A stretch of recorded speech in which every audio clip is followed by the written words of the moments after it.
celebramos hoje a solenidade da Santíssima Trindade, talvez o maior mistério de fé que temos, e mesmo a teologia, o tratado mais complicado, mais abstrato, porque exige não apenas nós entendermos os motivos racionais, mas entender que é um tipo de racionalidade, um tipo de conhecimento diferente. Toda vez que eu vou falar da Trindade, eu gosto sempre de falar da categoria de mistério. Quando a gente fala de mistério, a gente imagina algo esotérico, não é verdade? Quando na verdade não. Mistério vem do grego, depois se traduziu para o latim. E quando chega para nós, mistério é um conhecimento de uma qualidade superior ao conhecimento racional. Então não é um conhecimento que você absorve, como nós absorvemos as ciências, aquilo que você aprende, aquilo que você lê, mas é um conhecimento que faz com que nós nos mergulhemos nele. E Deus é um mistério de amor. Até porque, gente, vai dizer Santo Tomás de Aquino, a teologia ela não é estudada para que saibamos o que Deus é, mas o que Deus não é. Porque o que Deus é muito superior, transcende infinitamente a capacidade humana. É por isso que somos chamados hoje, através desse mistério, mergulhar nele mesmo e muitas vezes tomar a postura que teve Santo Agostinho. Você já ouviu essa história? Santo Agostinho tem um livro chamado De Trinitate, sobre a Trindade, e, num determinado momento, ele tentando entender como é um Deus em três pessoas, e como que funciona isso, como que aquilo outro, ele passa e vê um menino que havia feito um buraco na areia da praia lá na África, e pegava uma colherinha e colocava água nesse buraco. E quando colocava água, a areia chupava, né, da praia. Ao que ele vê o tempo e acha absurdo, e chega para o menino e fala assim, esse aqui fui eu que acrescentei, tá? Ele fala, o que você está fazendo aqui? Não vai, é impossível você pegar e botar toda a água do mar nesse buraquinho. Aqui era um anjo de Deus, vira e fala, do mesmo jeito, Agostinho, o tratado da Santíssima Trindade não cabe na sua cabeça. É por isso que nós temos que estudar e até onde a razão alcança. Mas chega no momento que precisamos nos adorar e nos curvar diante desse mistério. Até porque, gente, os termos hoje não são precisos, não é verdade? Quando eu falo que é um Deus em três pessoas, se eu pergunto para você o que é pessoa, você fala, eu sou uma pessoa, fulano é uma pessoa. Para nós hoje a pessoa é o ser humano individualizado. Quando se coloca esse termo para explicar a Trindade, pessoa, ela indica relação. E, portanto, eu sei quem é o Pai porque ele se relaciona assim com o Filho. Eu sei que é o Espírito Santo pela maneira como ele se relaciona com o Pai e o Filho. E somos chamados hoje, além de todos esses elementos de catequese, de teologia, a olhar, por exemplo, a primeira leitura e perceber que esse Deus que é trino em três pessoas, ele se manifesta na história e tem falado conosco a todo tempo. Quando olhamos a primeira leitura, que nós falamos da sabedoria, a sabedoria que ela como que tipifica, antecipa aquilo que é Cristo, que Jesus é a sabedoria do Pai, nós somos chamados a colher na história, na nossa vivência pessoal, Deus que nos fala. Quem aqui já passou por uma experiência de sentir que Deus não está falando, está fazendo silêncio? Levanta a mão. Então, um momento que a gente passa assim, você reza, você faz novena, e parece que vem outra pessoa que nem é muito de rezar, reza, Deus já abençoa, e você vai achando que Deus tem silenciado. Na verdade, gente, primeira coisa, Deus fala de uma maneira que nós conseguimos entender, certo? Ou seja, se a gente fala português, não vai falar em aramaico com você, que não vai dar certo. Mas ele traz os elementos certos. Só que o fato de ele falar de um jeito que nós conseguimos entender, não significa que ele vai falar do jeito que eu quero que ele fale. Deus pode falar de diversas maneiras, sim ou não? Na Bíblia tem Nossa Senhora que recebeu o anjo, tem um povo que ouviu a voz audível de Deus. Eu espero nunca ouvir, você imagina? Logo cedo, Padre Jonas, misericórdia. Deus o livre.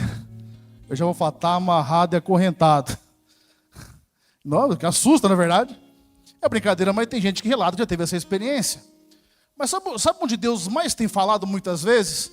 E as crianças nós já apresentam isso? Quem tem criança em casa, levanta a mão. Logo chega aí o Rafaelzinho. Nicolas, né? Logo chega. A criança, ela conserva um senso de moralidade logo cedo. Quando ela faz uma arte, você percebeu que ela esconde? Por que ela faz isso? Porque ela já sabe que é errado. Deus fala na nossa moralidade. Quantas vezes Deus tem falado conosco, quando você está naquela roda de conversa, você fala uma coisa que você sabe que não, sabe? Falou mal de alguém, ou pegou muito pesado nas brincadeiras, nos exemplos, sente mal. É a presença do Espírito que se incomoda, mostrando que não é para aquilo. Sabe onde Deus fala muitas vezes também? Naquilo que dá errado, sabe? Às vezes você insistiu tanto em algo, deu errado, e em vez de você entender que pode ser uma mensagem de Deus, o que você faz? Você se revolta, você briga com Deus, você começa a fazer atitudes que não são dele. Às vezes Deus fala conosco quando surge uma enfermidade. Não que a enfermidade seja da vontade de Deus, mas Deus fala conosco nesses momentos. Sabe quando Deus fala também na gente? Sabe esse sentimento de angústia que muitas vezes sentimos e a gente não consegue identificar o porquê está sentindo? É um dos sinais de que é algo que Deus está falando que precisa ser mudado. E às vezes não tem um porquê. Que tem um povo que acha que todo sentimento tem que ter uma lógica, né?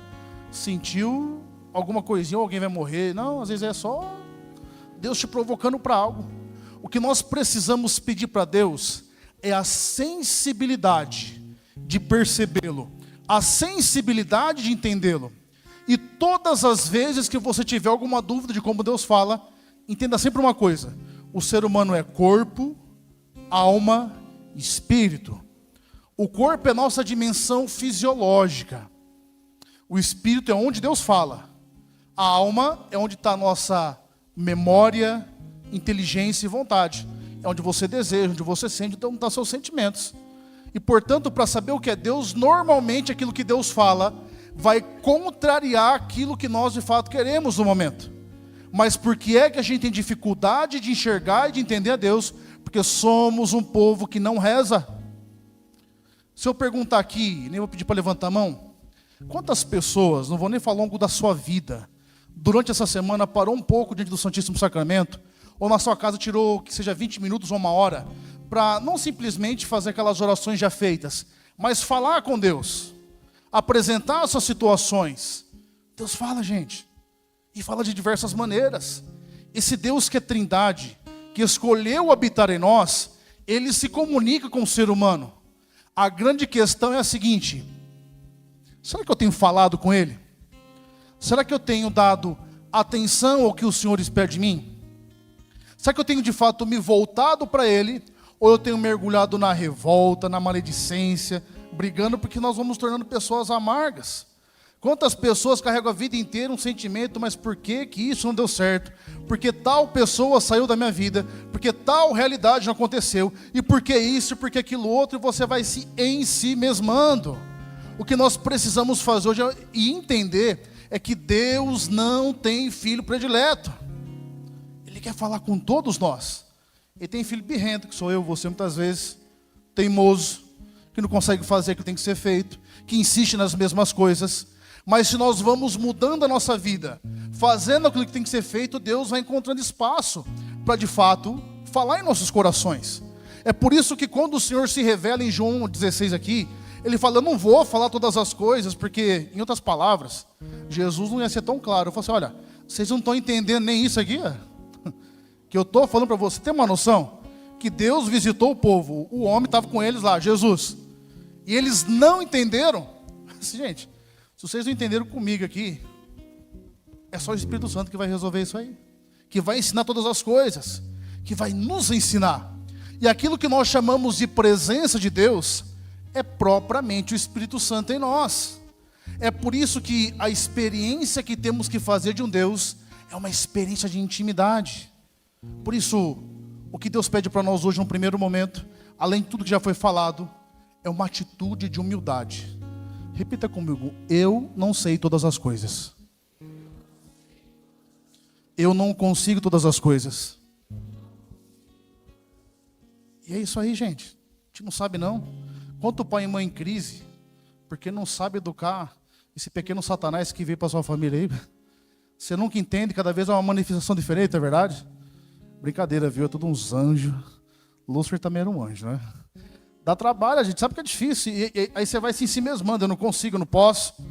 Gente, a vida não é uma lógica matemática, é tudo certinho. Mas se a gente se abre à ação do Espírito, ele vai nos deixando conduzir, vai amolecer nosso coração, vai nos deixando moldar. Somente consegue experimentar Deus os humildes, porque vai dizer a palavra que Deus resiste aos soberbos, mas dá a sua graça aos humildes. Por isso que hoje nós precisamos olhar para nós e nos perguntar: o que é que eu tenho feito que tem me atrapalhado de entender o que Deus quer falar comigo? O que é que eu tenho feito que tem sido um obstáculo para que eu ouça Deus? Talvez, gente, Deus não tenha falado porque a gente está numa vida distante de pecado, de erro. Talvez Deus não tenha falado porque nós temos insistido nas mesmas coisas. Talvez Deus não tenha falado porque nós estamos olhando tão somente para um olhar com um lugar enviesado e não rezamos de fato. Em alguns momentos, gente, não vai precisar Deus falar nada místico, não. É só escutar a sua palavra. É aquilo que eu pergunto sempre: quantos aqui já leram, ou pelo menos tentaram ler, a Escritura toda? Você para pensar que Deus, ao longo da história, registrou em um livro a palavra, e a palavra foi escrita para nós. Nós queremos saber a vontade de Deus, mas não lemos. É a mesma coisa de querer conhecer alguém e ficar só de longe, cumprimentando. Você não vai lá ter contato. Como é que eu vou saber quais são as promessas? O desígnio de Deus. Aí a pessoa entra numa paranoia e fala: qual que é o meu propósito de vida? O que mais fala hoje, não é verdade? O que eu vim para fazer no mundo? Qual que é o sentido? Mas, meu anjo, como é que você vai saber o sentido se você não vai no básico daquilo que Deus espera de nós? Porque no fundo, nós queremos um Deus que vem, resolve a minha circunstância, resolve o meu problema, mas eu quero continuar da mesma maneira. Eu não quero mudança, eu não quero transformação. E por isso nos fechamos para o melhor de Deus. Agora, imagine se nós mudamos de atitude. Imagine se nós, a partir de hoje, entender que essa sabedoria esteve no mundo como primícias, que marcou, colocou sua marca na história, e eu assumo o compromisso: não, eu vou entender, eu vou procurar, eu vou atrás, o que depender de mim eu vou fazer para aprender. Agora, é uma atitude completamente diferente, é ou não é? Agora eu ficar falando: não, mas é porque eu sou um coitado, eu não consigo, é porque é muito difícil, não dá para eu entender. Ô, gente, esse discurso não vai virar nada, não. Isso se aplica a qualquer realidade da nossa vida. Quem não sabe o que as coisas são e para onde elas levam, nunca vai para lugar nenhum. É por isso que, no primeiro momento, espero que você procure Deus e ouça Deus falar, seja na palavra, seja na percepção pessoal. A segunda leitura vai dizer que o amor de Deus foi derramado em nossos corações pelo Espírito Santo, e portanto essa sensação de sermos amados foi Ele que Ele colocou em nós. No entanto, há uma atitude que é nossa, que é de ir até Ele. Entenda, Deus não vai fazer por você aquilo que é para você fazer. Ele não faz isso. Nós que fazemos isso. Pai e mãe é muito assim, né? O filho sofre qualquer coisinha, pai chora. Eu lembro minha avó, coitada. A gente era uns capeta, eu acho que precisei de exorcismo quando era criança. Ela vinha lá de longe, supondo que nós tivéssemos apanhado. Preocupada. Por quê? Porque é bater no neto, porque vó tem isso, né? Você sabe quem é avô e avó? Levanta a mão. Pode baixar. Vocês sabem quando vocês eram mãe e pai? Era a psicologia da Havaiana, né? Agora vai encostar a mão num netinho, no precioso. Vai educar. Fica bravo, é ou não é? Chora, fica nervoso. Não é desse jeito, tem que conversar. O diálogo na nossa época era outro, não é verdade? Minha avó era desse jeito. Agora, tem coisa que, pelo amor, não estou incentivando a bater não. O padre mandou bater nas crianças lá. Não é isso não, mas de vez em quando não faz mal. Eu digo só para você dar uma correção, não para espancar, né? Mas não faz mal para ninguém não. Mas voltando para cá, existem coisas que nós precisamos fazer. E eu encerro dizendo o seguinte: você tem feito o que tem que ser feito mesmo? Tem procurado? Tem caminhado com Deus, ou você estagnou? Do jeito que tá bom? Porque quando a pessoa chega nesse nível, só ela não percebe que tá ruim. Porque tá bom para ela, mas tá ruim para todo mundo ao redor. Porque não há mudança, não há transformação. Ela vai se tornando, desculpa dizer, um peso, porque não aceita o que se fala, não aceita a mudança, não aceita a transformação, e vai vivendo dessa maneira. Não é isso que Deus espera de nós, não. Hoje Deus nos dá esse choque de realidade no dia que celebramos a Santíssima Trindade, que é a comunidade perfeita. Porque olha, ao longo da história da civilização, o povo sempre procurou um princípio que justificasse tudo. Lá na era, antes dos filósofos, dos gregos, tinha lá um que achava que o princípio era o fogo, Heráclito, depois outro que o princípio era o ar. Aí quando chegamos a Aristóteles, que era a substância, depois o código cartesiano, hoje nós entendemos que o princípio da realidade, olhando para a Santíssima Trindade, é relação. A relação vertical com Deus e horizontal entre nós. É isso que nós precisamos fazer hoje. Esse que é o propósito que nós temos que ter hoje. É isso que você precisa olhar para você hoje nessa comunhão. Se você está em estado de graça, está confessado, fala com Deus. Mesmo se você não for comungar de fato, for comungar espiritualmente, conversa com Ele. Pede que de fato Ele te leve a essa mudança, transformação. Para de deixar para depois, eu tenho que ser mudado agora. Esse é o tempo, esse é o momento. E a mudança começa de pequenas atitudes que vão levando a grandes realizações. Feche os seus olhos. Baixe a sua cabeça. E nesse silêncio do amor, da misericórdia do Senhor, apresente todas as realidades que você traz consigo, todas as suas situações de vida. Peça com humildade mesmo que o Senhor mexa no seu coração, mexa na sua vida, mexa na sua história e faça novas todas as coisas.